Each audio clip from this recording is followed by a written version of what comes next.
So one question which comes is that in the new digital economy, the tenure of the employment will be very short. It will not be like 9 years working in one company forever.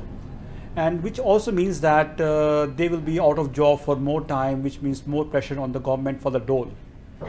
How are you going to balance that in the new digital economy where the tenure of the employment is not long, which means more pressure on the government, which means that the super funds also have to support the millennials when they grow old?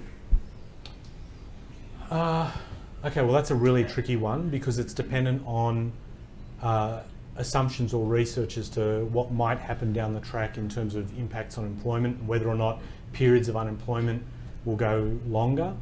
I think this will, it's one of those things I was saying earlier about, you know, the challenge to business about how you invest in your own people, the type of you know, training that might be provided to upskill people as processes are automated and technology is implemented in a way that does radically influence or impact on labour.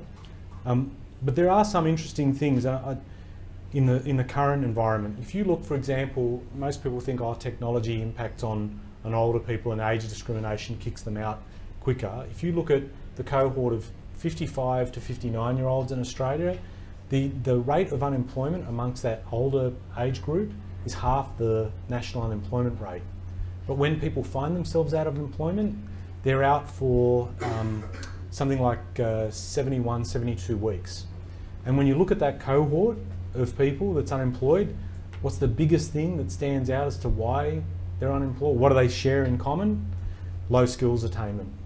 You know, it's like what I said earlier, IMF saying automation is going to have the worst effect on low income and low skill attainment groups, and we're already seeing it in unemployment now.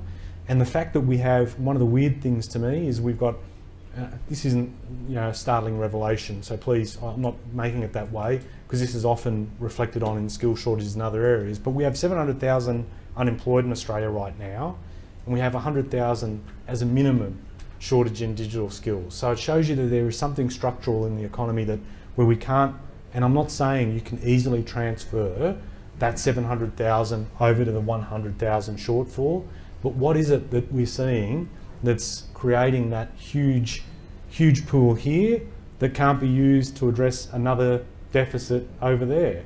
These are the type of things we do need to think about as a government. They'll largely be the responsibility of government to think about, but I do think if we can collaborate with business and industry on this, I think we'd be much better for it.